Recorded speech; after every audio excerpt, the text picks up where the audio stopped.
Hello everyone. এই ভিডিওতে আমরা ES6 এর ক্লাস সম্পর্কে দেখব। ক্লাস জিনিসটা কি? ক্লাস জিনিসটা কাইন্ড অফ একটা লাইক টেমপ্লেটের মতো। ধরা যাক আমাদের কাছে কোনো একটা ছাঁচ আছে এবং ওই ছাঁচের ভিতরে আমরা যে কোনো কিছুকে যদি পুশ করি না কেন বা ওই ছাঁচ দিয়ে আমরা যে কোনো কিছু করার চেষ্টা করি না কেন, আমাদের কাইন্ড অফ একটা শেপ করে জিনিসগুলো দিবে।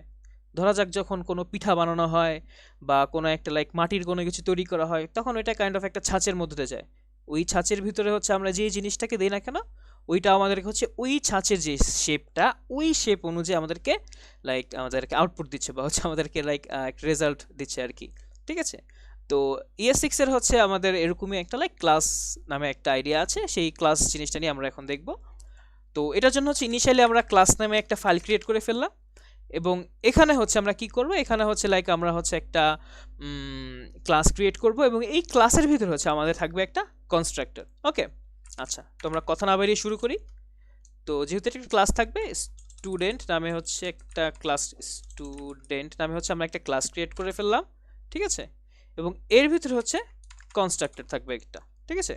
এই কনস্ট্রাক্টর কি নিচ্ছে, কি কি ইনপুট নিচ্ছে, ধরা যাক এটা হচ্ছে ইনিশিয়ালি একটা আইডি এবং নেম ইনপুট নিচ্ছে। ওকে, এবং এখানে হচ্ছে আইডি আর নেমের ভ্যালুটা কি হবে, আমরা যদি দেখি আইডি এবং নেমের ভ্যালু হবে দিস ডট আইডি। তার মানে হচ্ছে এই যেই কার্লি ব্রেসেসটা, এই যে সেকেন্ড ব্রেকেটের ভিতরে যে আইডিটা, ওই আইডির ভ্যালুটা হবে এই দিস ডট আইডি। ঠিক আছে? এবং এখানে নেমটা কি হবে, নেমটা হবে সেমভাবেই, যেই দিস ডট নেমটা, এটা হবে লাইক নেমের ভ্যালুটা হবে দিস ডট নেমের ভ্যালু। ঠিক আছে? আচ্ছা, আর আরেকটা জিনিস কি হবে, আরেকটা জিনিস আমি দিলাম, ধরা যাক this dot university. Okay, this dot university কি, এটা হচ্ছে লাইক আমাদের এখানে আইডি আর নেম হিসেবে যে প্যারামিটারগুলো নিয়েছি, এগুলো আমরা বসাচ্ছি না, আমরা লাইক সবাইকে একটা কমপ্লিট লাইক সবাইকে হচ্ছে একটা সেম ইউনিভার্সিটি দিয়ে দিচ্ছি। ঠিক আছে? তো এই ES6 এর ক্লাসটা কি করে, ক্লাসটা হচ্ছে আমাদেরকে এই সেম ভাবে হচ্ছে আমরা একটা হচ্ছে এই ক্লাসের মাধ্যমে হচ্ছে যে কোনো একটা অবজেক্ট হিসেবে রিটার্ন পাচ্ছি। আমরা এই ক্লাসটাকে যতবারই কল করব না কেন, এই ক্লাসটা হচ্ছে আমাদেরকে একটা অবজেক্ট রিটার্ন করবে। ঠিক আছে? আচ্ছা, তো কথা না বাইরে যদি দেখাই আমি, লাইক এখানে হচ্ছে আমি একটা ইউনিভার্সিটি ডিক্লেয়ার করে দিলাম, ধরা যাক ঢাকা ইউনিভার্সিটি, বা ধরলাম হার্ভার্ড, আরে হার্ভার্ড, মাই ব্যাড। আচ্ছা, ইউনিভার্সিটি। এবং এখানে হচ্ছে আমি লাইক প্যারামিটার হিসেবে আমি আইডিয়ার নাম রিসিভ করতেছি এবং ইনিশিয়ালি হচ্ছে সবাইকে সেম ইউনিভার্সিটি দিয়ে দিচ্ছি। ঠিক আছে? মানে সেম ইউনিভার্সিটির কারো আইডি আলাদা, কারো নাম আলাদা। ঠিক আছে? এখন যদি এটাকে আমি কল করি যে কনস্ট, কি করব, ধরা যাক প্রথম স্টুডেন্ট, স্টুডেন্ট 1, ওর কি হবে, ওর হচ্ছে নতুন একটা স্টুডেন্ট ক্রিয়েট করতেছি আমরা, নিউ স্টুডেন্ট, এবং এটার ভিতরে হচ্ছে আমরা লাইক একটা আইডি দিয়ে দিচ্ছি। ধরা যাক ওর আইডি হচ্ছে লাইক 10 বা 100। ঠিক আছে? এবং ওর একটা নাম দিয়ে দিচ্ছি, ধরলাম একটা নাম আছে। ঠিক আছে? আচ্ছা, এখন যদি এটাকে আমরা লাইক আউটপুট হিসেবে দেখতে চাই, কনসোল,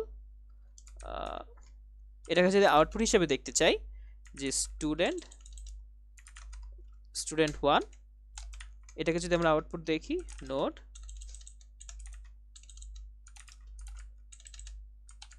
ক্লাস ডট জেএস, তাহলে কি দেখতে পাচ্ছি আমরা, আমরা দেখতে পাচ্ছি যে একটা স্টুডেন্ট নামে আমাদেরকে একটা ক্লাস দেখাচ্ছে এবং এই ক্লাসের ভিতরে কি আছে, একটা আইডি আছে, এই যে আইডিটা পাঠিয়ে দিছি আমি, এই আইডিটা আছে, প্লাস একটা নেম, যে নেমটা পাঠিয়ে দিছি আমি সেই নেমটা আছে। বাট দ্য থিং ইজ, আমি কিন্তু এখানে কোনো ইউনিভার্সিটি পাঠাই নাই বা কোনো ইউনিভার্সিটি হচ্ছে আমি এখানে রিসিভও করতেছি না।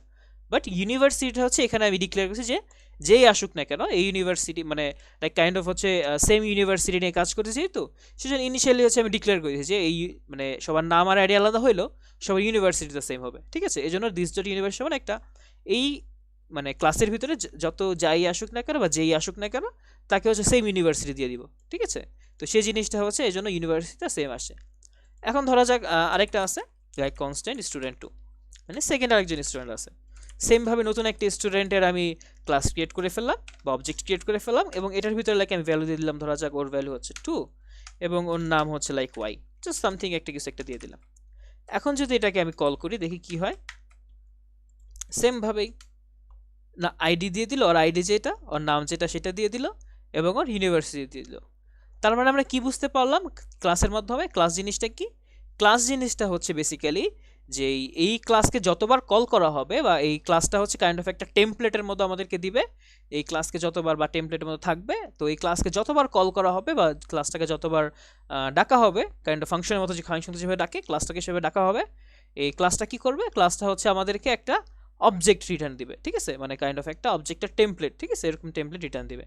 আমরা যদি জিনিসটা গুগলে গিয়ে সার্চ করে দেখি যে ক্লাস ES6, দেখি এটা কি আসে এখানে। এই যে ক্লাসেস আর a template for creating objects, তার মানে ক্লাস হচ্ছে একটা অবজেক্ট ক্রিয়েট করার জন্য টেমপ্লেট। তো আমরা যে ছাঁচের কথা বললাম সেটাই হচ্ছে টেমপ্লেট, ঠিক আছে। আচ্ছা, এই আর কি। তো এই ভিডিওটা আপাতত এতটুকুই থাকছে, জাস্ট ক্লাস নিয়ে জাস্ট বেসিক একটা ধারণা, যদি কখনো প্রয়োজন পড়ে বা সামনে আমাদের কাজে যদি লাগবে তখন আমরা জিনিসটা দেখব। তো এই ভিডিওটা আপাতত এতটুকুই থাকছে, দেখা হচ্ছে নেক্সট ভিডিওতে। ধন্যবাদ সবাইকে।